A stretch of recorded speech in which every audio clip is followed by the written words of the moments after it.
Men haqiqatan ibodatga loyiq Allohdurman. Mendan boshqa hech ma'bud barhaq yo'q. Yolg'iz menga ibodat qilgin, meni zikr qilish uchun namoz o'qigin.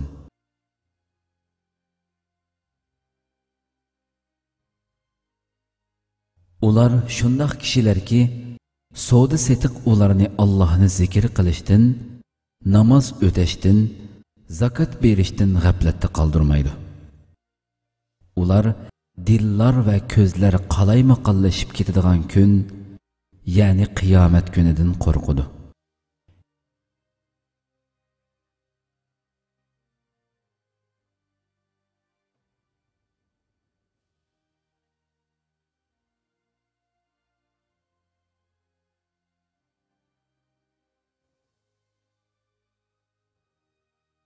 Ey Muhammad, sana vahiy qilingan kitobni, ya'ni Qur'onni tilovat qilgin. Namozni ta'dil arkon bilan o'qigin. Namoz haqiqatan qabih ishlardan va gunohlardan to'sidi. Allohni yod etish hammadan, ya'ni uningdan boshqa hamma ibodatdan ulug'dir. Alloh qilayotgan hamma ishinglarni bilib turadi.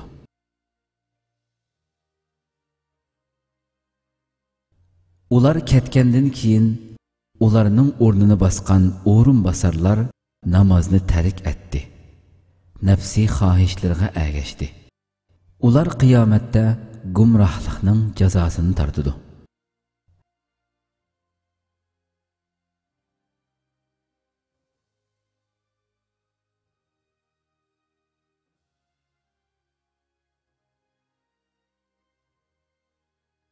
Her insan qilmishlari tufaylidan do'zaxda mahbusdir.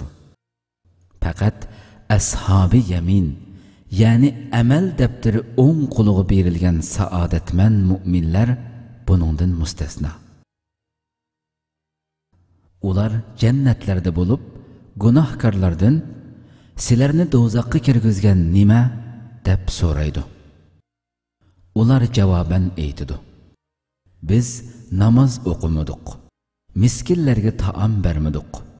Biz behuda so'z qilguvchilar bilan behuda so'z qilatdik. Qiyomat kunini inkor qilatdik. Toki biz o'lgicha shunday qildik.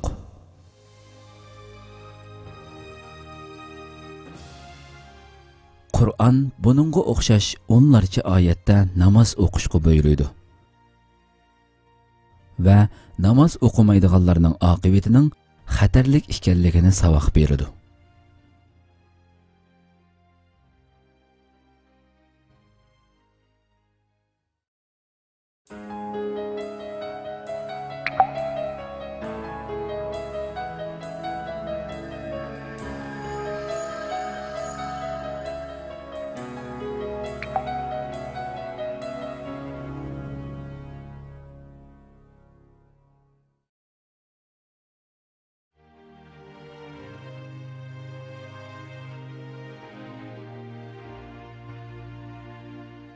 Ey nafsim va ey namozning qimmatini bilmay qolgan kishi. Namozning qanchalik qimmatlik va muhim, shundaqla nima degan arzon va ozroq badal bilan ado qilg'ili bo'ladiganligini, namoz o'qimagan kishining qanchalik bechora va ziyon ichida ekanligini, 2 ga 2 ni qo'shsa 4 bo'ladigandek aniq bilmoqchi bo'lsang, bu tipik misolga quloq solgin. Bir kuni bir büyük hakim 2 chaqirga 24 oltindan berib, 2 oylik yiroqlikdagi xos va chiroyli bog'chada turish uchun avatibdi. Bu 24 oltinni yo'l va bilet uchun sarf qilinglar va u yerdagi to'ralg'u uchun lozimliq ba'zi narsalarni setib olinglar. Bir kunlik yiroqlikda bir bekat bor. Bekatda mashina, kema, poyezd va aeroplan bor. Dasmoyanglarga qarab chiqinglar. 2 xizmatkor bu bu adresini elib yo'lga chiqibdi.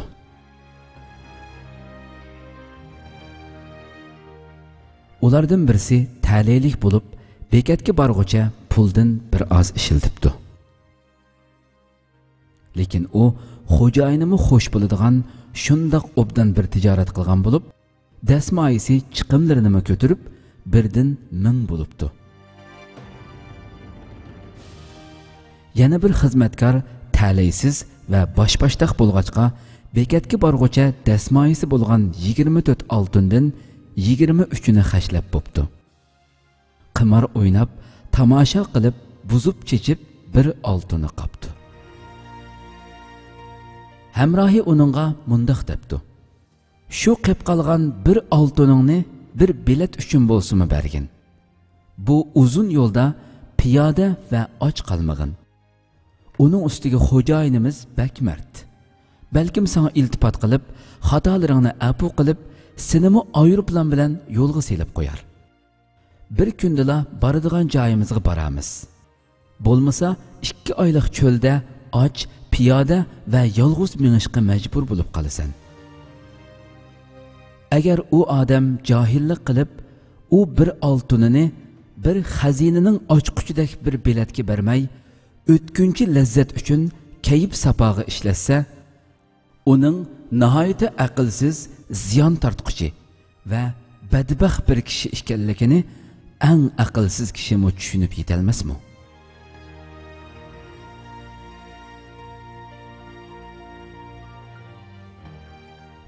Benamaz kishi, namozni yoqtirmaydigan nafsim.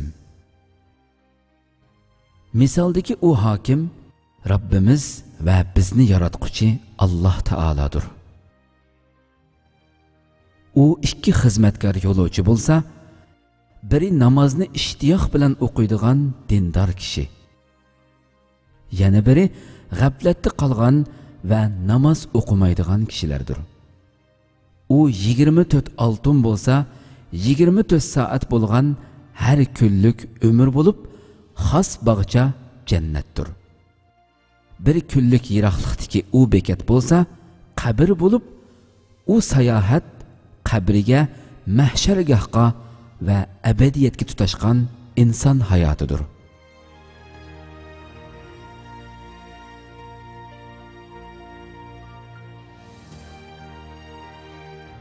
Kishilar amaliga va taqvoliqiga ko'ra u uzun yo'lni o'qishmagan darajada besib o'tadi. Bir qism taqvo ahli 1000 yillik musofani chaqmoqdek bir kunda besib bo'ladi. Yana bir qismi 50 ming yillik musofani xiyoldak tezlikda bir kunda besib bo'ladi.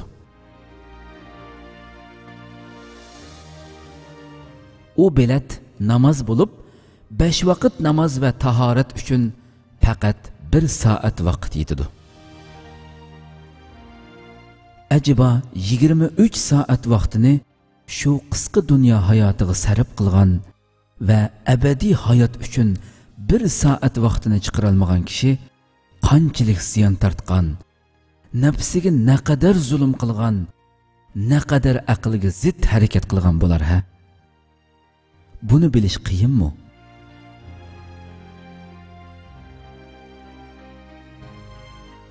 Halbuki namozda ruh, qalb va aql huzur topadi. Chunki kishi namoz orqali olamlarning Robbi Allohga yuzlanadi va uningga iltijo qiladi. Ruh, aql va qalb butun qo'rqinch va g'am qayg'udan xalos bo'ladi. Namoz uningga mundaq nasihat qiladi: Allah birdir. Uningdan g'ayriga yolvorib, ovara bo'lma. Ularga o'zingni xorlatib, xushomad qilma. Ularga qo'l bog'lab, bo'yin egma. Ulardan qo'rqib, titrama. Chunki koinotning sultoni birdir. Har narsaning ochquchi uning yanida va har narsaning tizgini uning ilkida. Hamma ish uning amri bilan hal bo'ladi. Uni topsang, orzu qilgan har narsangni topsan. Tugumas yelinish va qo'rqishlardan xoli bo'lasan.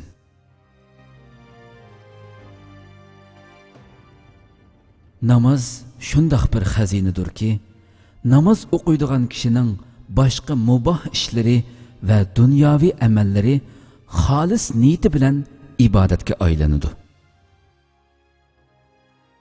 Bu orqali dasmoyisi bo'lgan butun umrini oxirat uchun sarf qila oladi. Bir hisobda fani hayotini abadiylashtira oladi. Namoz o'qiydigan kishi kiyimini avratlarini yepish niyatida kiysa, kiyim kiyishi uning uchun bir savobli ish bo'ladi.